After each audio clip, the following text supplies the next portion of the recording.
Well, hello everybody, and thanks for tuning into this broadcast. Sorry, I'm a little nasally. I came back from Scotland and had a little bit of a cold.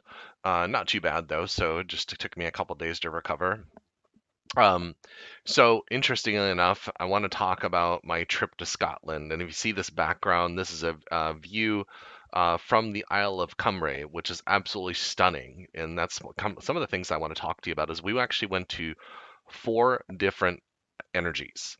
And so we went to Edinburgh, we went to Glasgow, we went to Largs, and we also went to the Isle of Cumbrae. And it's just they're four very different, distinct energies, and that was kind of the whole point of this journey. And let me just tell you a little bit about that. I'd been talking with my friend Jennifer and my friend Virginia Drake, and we wanted to start doing these retreat type experiences. It didn't necessarily have to have a lot of classroom time, but it was more just about experiencing the energy of where you're at and to be able to discern that. And so here's the thing is basic people or people out there, we're all just trying to live our lives the best we can. And it's important for us when we're doing basic things every day to be able to understand the energies of what we're coming into contact with. And so, what a better way to do that than on your actual vacation?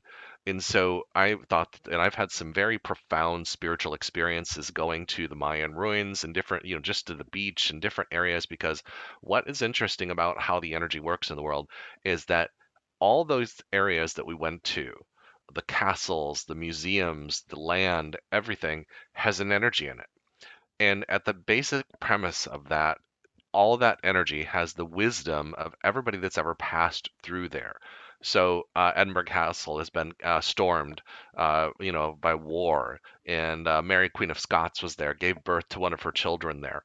There's been all this interesting energies there throughout the centuries and hundreds of years, and even thousands of years on the land. So when you really think about that, the same way with the United States and the energies we have here, every object, everything, the books that we read have the energy of the people or the spirit or the whatever that's been with it. It's all in that encapsulated into that particular object. So when you go to these different areas, one of the things that I tell people is to start feeling the energy around you. Really get into that now of the moment. Be the observer of what is happening around you. And so when you're on vacation, you're not, this is an area where you're not supposed to be thinking about your bills at home, your problems at home. This is a time when you actually start to take some time for yourself to really allow yourself to be in that now of the moment. And what does now of the moment mean? It means not living so far in the future and not living in the past. You're just living in this moment. You're responding to things based on where you're at in this moment. And so and that allows you when you're now living in the now of the moment, it allows you to be the observer of your life and the circumstances around you. And so it's very interesting the dynamics of how this trip unfolded. So it started off with my friend Virginia and I and my friend Jennifer and I coming with a concept that we wanted to start teaching people how to feel the energy and know how to stay in that now of the moment as they're experiencing this. And this kind of just unfolded. I was in New Orleans, and then we came up with this idea and started playing with it. We had a retreat in May, and then my friend Jane from Scotland said, "Hey, would you like to bring some people from America over here? I'm doing these holiday events." And as a result of doing these holiday events, we could maybe do something around that. Well, things happened and all this other kind of stuff, and it really didn't become exactly what I wanted it to be, but it was still absolutely perfect. And so what happened is that five people went with me to Scotland, so it made us a total of six. Five means change in numerology, and six is about, to me, is always about family and community and friendships and that kind of stuff. And then with Jane, it would have been seven, so that's vastly different energy as well. So this start makes you look at all the synchronicities that went into this and how things just unfolded. It was absolutely perfect. Now, we also had four different energies, and this didn't occur to me until we were actually there in Scotland. We had planned for Edinburgh, which is very much older energy. It's there's just this place called the Royal Mile, which I'm going to show you some pictures of here in a second. There's Edinburgh Castle, and at the end of the Royal Mile is Stirling Castle, which we didn't get a chance to see, but that was Robert the Bruce's castle. And then, from what I understand from when I went on the tour, Edinburgh Castle is where Mary, Queen of Scots, actually gave birth to her son, who became the Crown Prince of Scotland. And so that was, I thought, very interesting. We walked through those chambers where she gave birth to her son. And so then you've got the not only the Royal Mile, you've got all this beautiful energy where Harry Potter was filmed, or parts of Harry Potter were filmed, and as well as Infinity Wars for Marvel. But then you go into Glasgow, and Glasgow is very different. There's two sections we went to. We went to the area where all the shopping was, which kind of reminded me of Fifth Avenue in New York, or Times Square, that kind of energy. And then we went to the area called Calvin Grove. We went to the Calvin Grove Museum. And so I'm be showing you some pictures of that as well. And then Largs was the town that we stayed in. We stayed in a little inn called the Willowbank Hotel. And the Willowbank was basically a family-owned bed and breakfast, and it had 40 some odd rooms in it. And the food was actually very good. But Largs is a coastal town where you can actually see the water is right there, and you can feel the peace of the water. It is cold outside, but the interesting thing about it being cold is that we actually, even the Scot people from Scotland were saying, you guys got very lucky. You must have brought the sunshine from Florida. But it was interesting because we expected it to be very, very cold, and sometimes it was pretty cold. But during the day, the sun was out, and it was, you wear your gloves and your scarf and your jacket, but it wasn't so unbearably cold that we couldn't move around and stuff like that. It was cold, not going to say it wasn't, but it was just absolutely perfect. And so Largs has a very different energy, and we went to the Anchor Inn, which was the oldest inn in Largs. I believe it was founded in like the 1600s. And then we went to the Isle of Cumbrae, which was right across from Largs. And we went to the Isle of Cumbrae distillery, and that was a whole other story and cool story that I want to tell you about. There's a lady by the name of Julie who started it, and Julie is basically from New Jersey, was a nurse, moved to Silicon Valley, and then long story short, ended up being in Scotland, and then met four other women that they started this distillery, and it's five women that started this distillery. They've won awards for their gins that they make, and talk about a story of really a journey. And when we asked her, what is it you want to do when you grow up? She goes, I don't think I figured it out. For right now, it's making gin. So she was really making that comment about it's not necessarily about the goal, it's about the journey. And so let me show you some pictures here because I think that that's going to be just absolutely, I think, I've only got a few here, but there's just so many on that I could show. And just bear with me one second. I'm pulling all of these up. And of course, you would think I would have be a little better prepared, but I wasn't. So it's all good. Anyways, going into I've created a little Scotland folder here. Let's just show you some of these videos because there's just absolutely. This is actually in Edinburgh Castle, and that was a memorial. This was actually the Royal Palace. So I mean, the architecture is just absolutely wonderful. This was actually, I believe, military barracks here, but they've all been many different things throughout time. So that's what's kind of, I think, super interesting.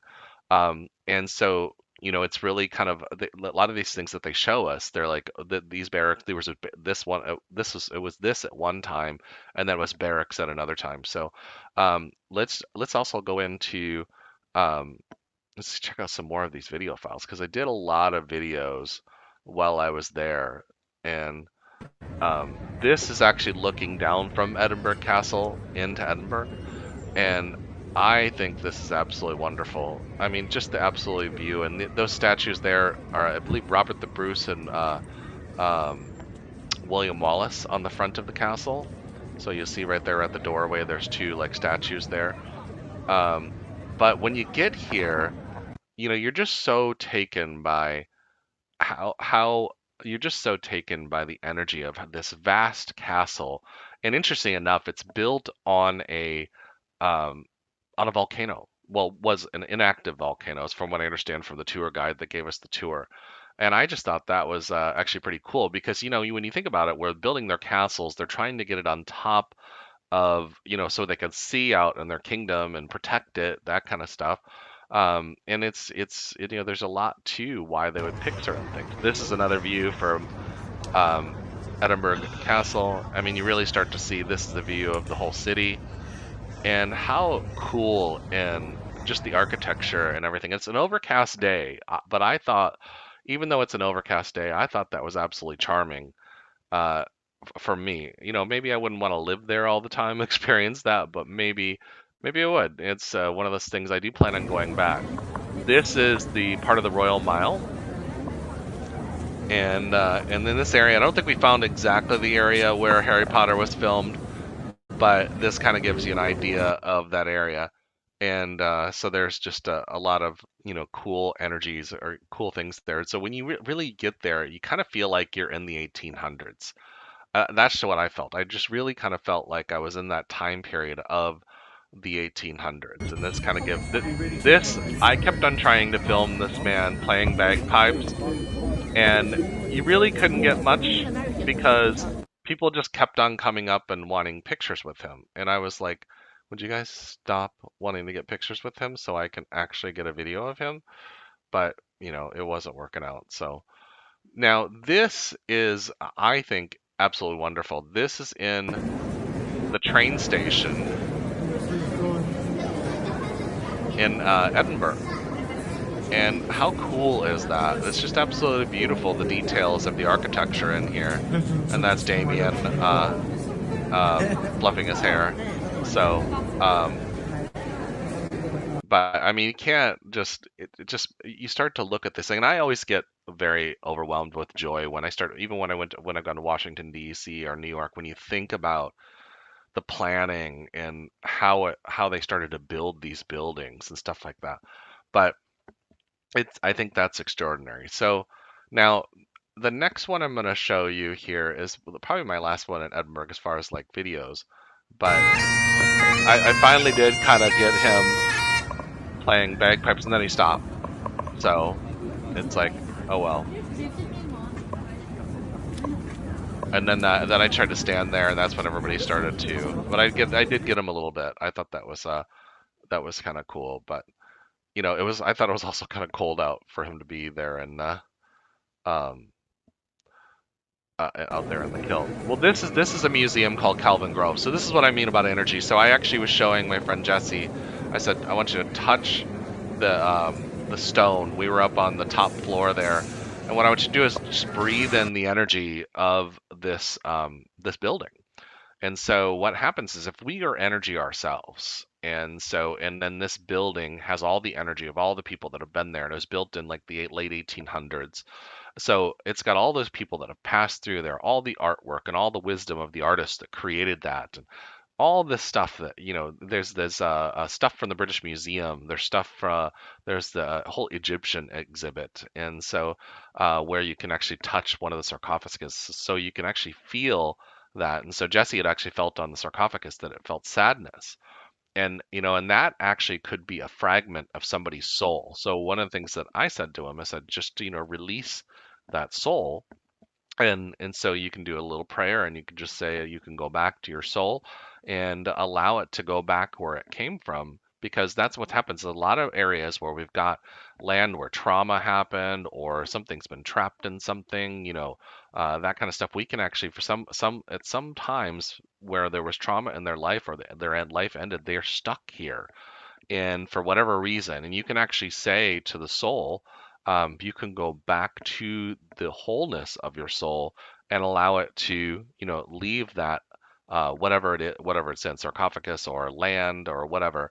Classic example of this would have been 9/11. There's a huge energy there of those souls that were lost, and so when you go there, you can just say a prayer and releasing them back to their actual soul. So that's one of those things. And then you can, when you go through this, I always say, I ask for the highest and best good, and I ask for the energies of the highest and best good, and I let go of anything that doesn't serve me. And so that also could mean that I've been there in a past life.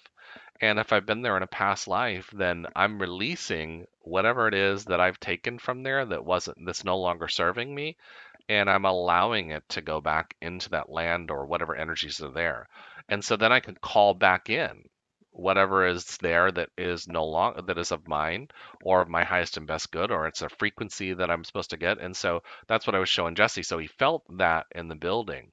And so you can do this with anything. And it really doesn't, you have to do it on a trip to Scotland, but it's just one of those things where I think it's extraordinary to be able to understand that. So as we learn different energies, and when we go out into our actual lives beyond vacation, why is this important? Well, as we learn different energies in our highest and best good and we release what is no longer serving us, this is what the universe is all about. It's about giving and receiving.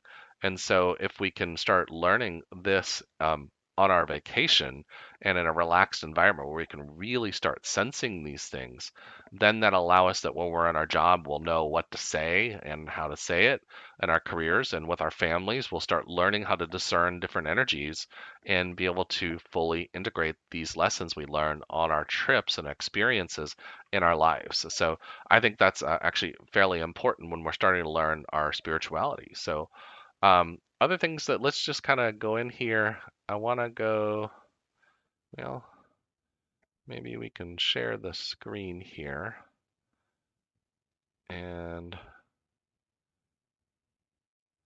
yeah, we'll share a screen because then I can show you some pictures. There we go. All right, let's pull up some of these pictures. So this, um, not what I want to do.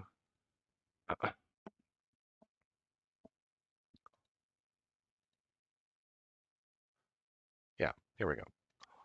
All right, so this is, I'm not sure what this is. I think this is one of the people, when was this she took this picture, but this was on the Isle of Cumbrae and it basically age concerned Cumbrae wishing well. I thought this was really cute. That's why I just shot this as a picture, put this as a picture to show. This is my friend Jane Dawson, who helped set us up with everything here in Scotland. Did a lot of wonderful work with me and helping us plan things out and was a very gracious host. This is Calvin Grove Art Gallery, and so even on this video, you can actually probably feel this. I mean, the magnificence of this and all the architecture and the beauty of this building. I think that's absolutely incredible.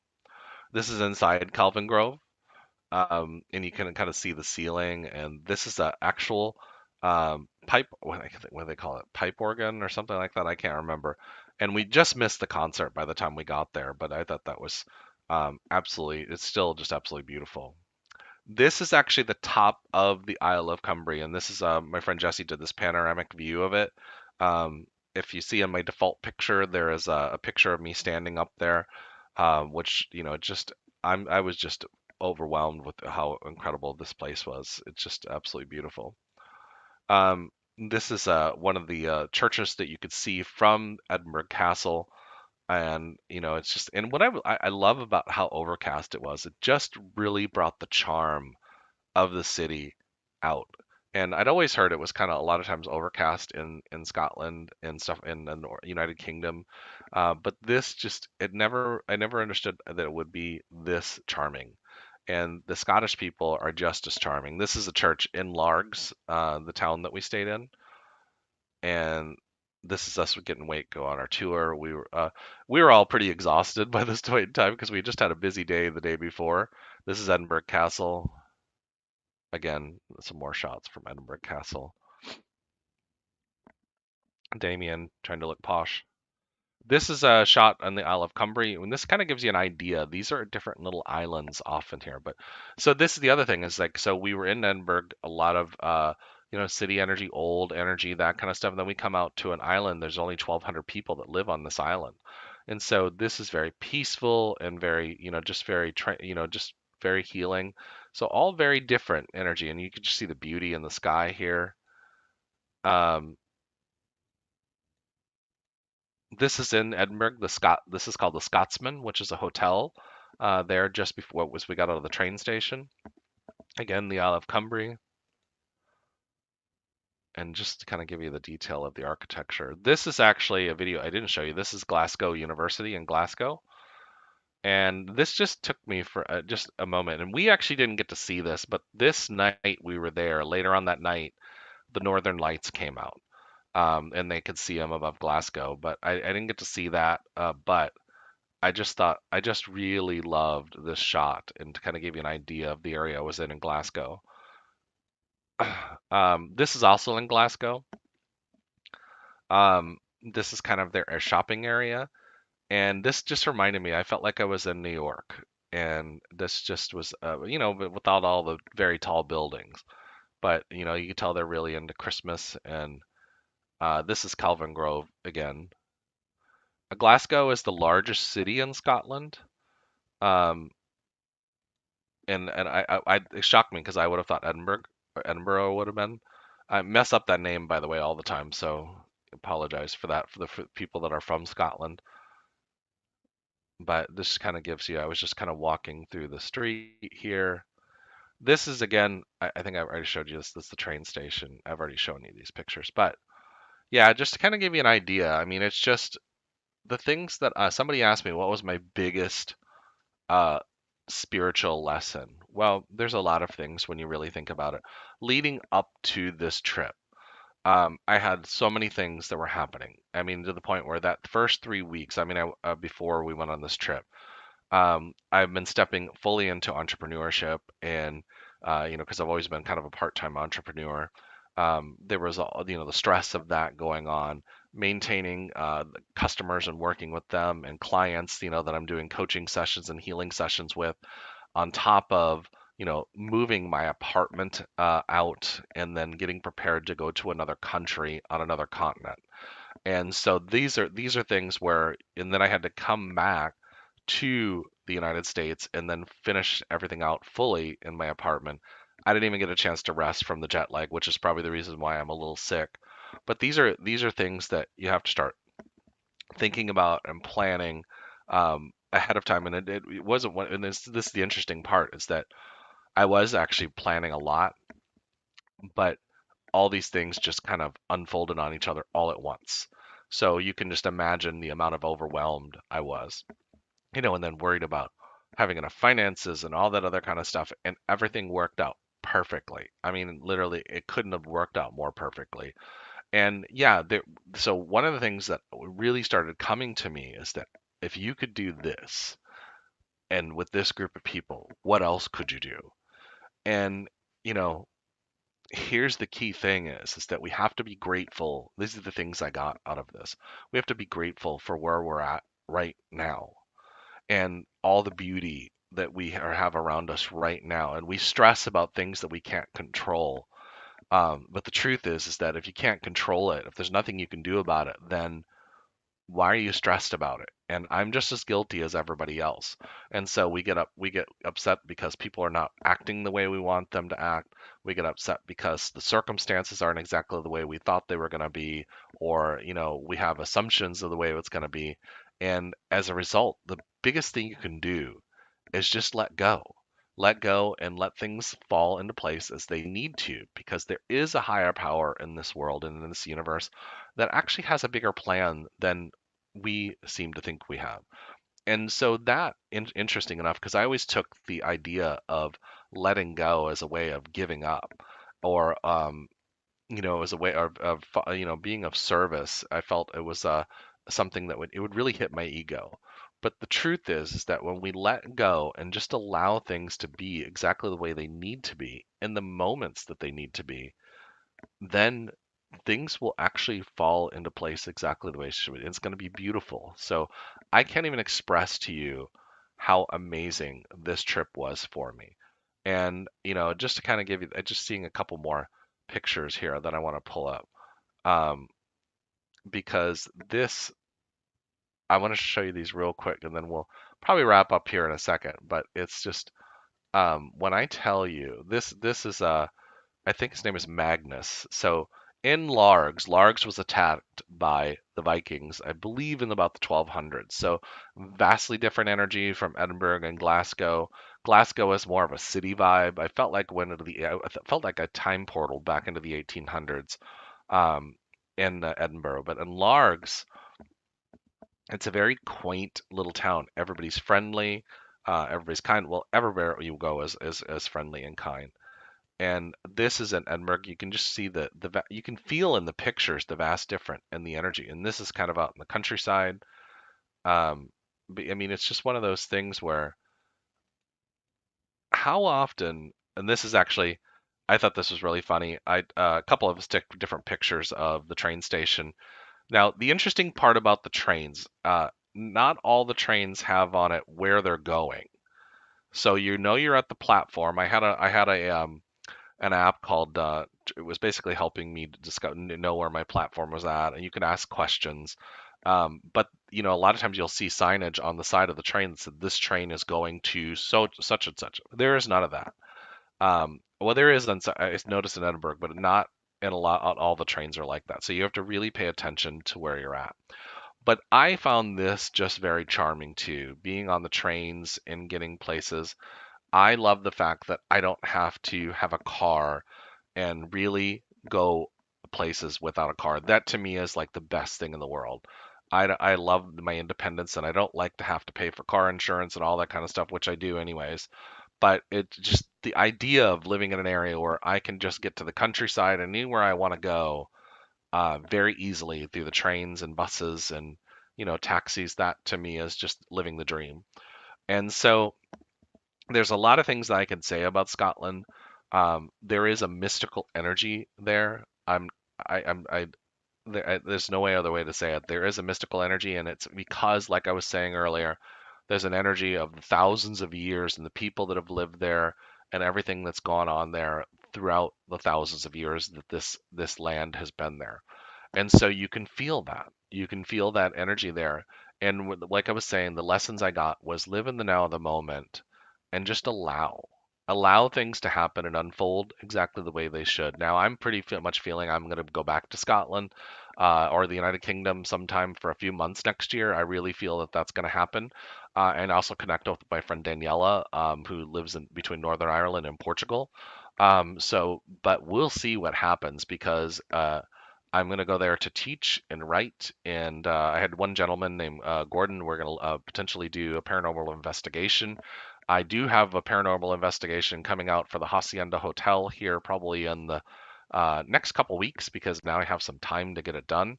And so, yeah, everybody, I hope you enjoyed this and check out more at the Spirit World Travel Facebook page. I'll have the Spirit World Travel website up here soon and I'll start doing more travel blogging from the things that I've done throughout the many years. And so the idea behind this is not just to go on a trip, it's to really learn something, not only from the people there, the culture, but the energy behind it, because there is so much to learn and grow from traveling. One of the things you gain from traveling is a different perspective, and it's not just in other countries, other parts of this country we live in here as well. If you go to Louisiana, people are going to think vastly different than people in Minnesota. I was born in Minneapolis, and these are different energies of how people perceive and think about the world around them and their paradigm that they experience.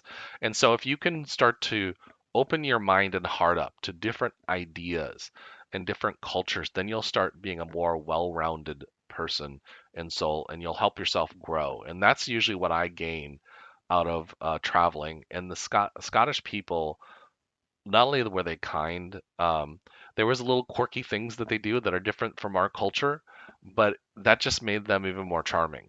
And so these are things that you learn by even how they speak. Like somebody said, "Let me sit on that for a second." And I thought, does that mean you're going to think about it? Because I didn't understand the terminology. And so it's okay to ask people, hey, what is it you mean by that? Because I'm wanting to understand the different language, the different colloquialisms, all those different things, because that's part of the trip and the experience. So when you travel, really take it in and really experience things for what it is, and even beyond travel, just in your everyday, ordinary life. Go out there when you're at work, really feel the room of the people that you're working with and your coworkers and stuff like that, and really feel them with your heart. And you'll start seeing a change in how you see the world and how it unfolds around you. I hope this was insightful for all of you, and I hope you all enjoyed it. And thank you so much for watching and listening to me ramble for a few minutes.